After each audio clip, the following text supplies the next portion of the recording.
Hey everybody, welcome to my channel. Thanks so much for joining me. Today I am bespeckled and wet-haired, which is actually the usual.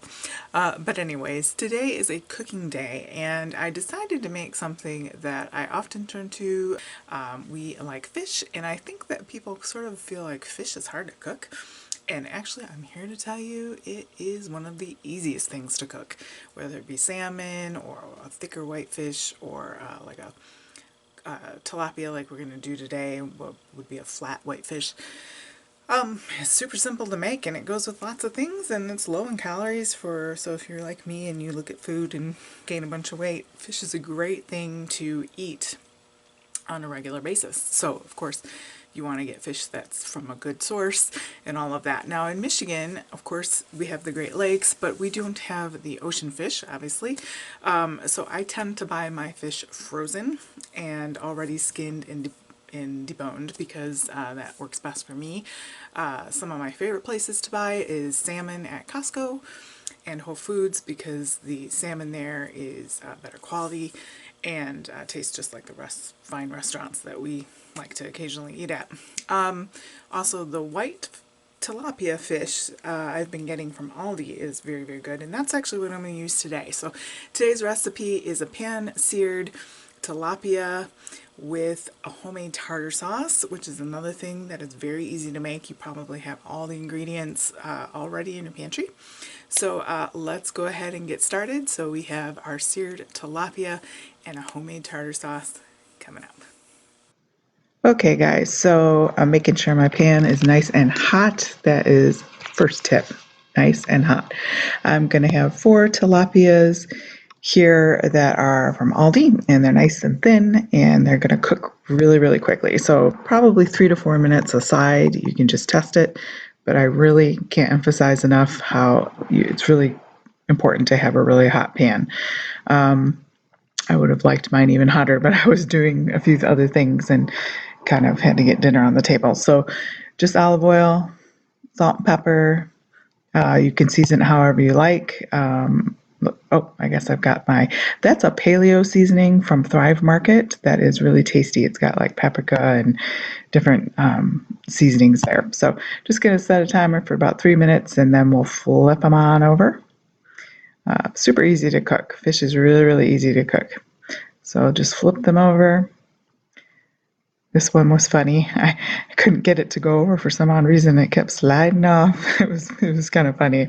I took out several of them, but anyway, if you can get your fish to flip over, get it to the other side and cook for another 3 to 4 minutes. Again, this could not be easier to do.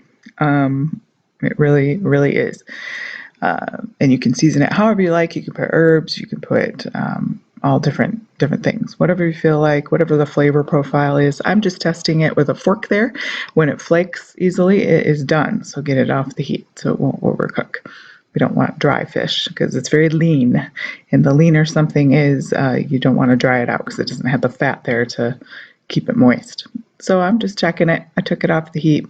Now I'm going to make the homemade tartar sauce. It is so good. You do not want to buy it in a jar.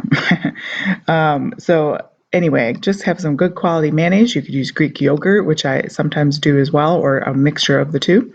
You're going to put some Worcestershire sauce in there, and that has that nice anchovy flavor. Some black pepper, you could freshly crack it if that's what you have on hand. I'm just kind of using what I've got here. Some garlic powder, or you could put some fresh garlic in there as well. That would be very tasty. Some dill. That's one of my most used herbs in the kitchen. I love dill.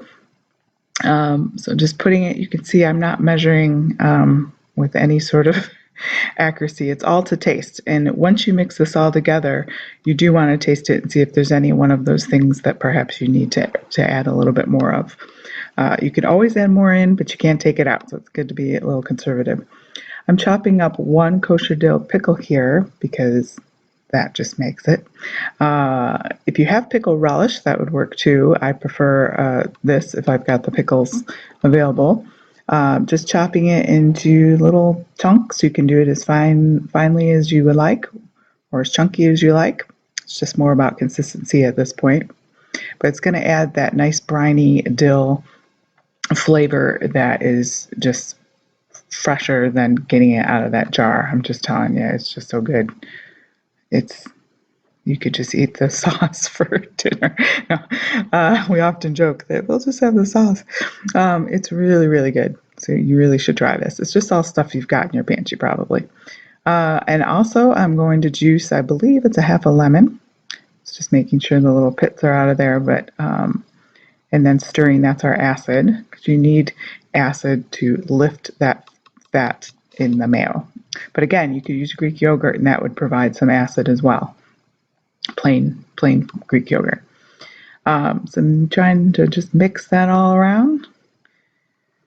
Super easy dinner. Nothing could be easier.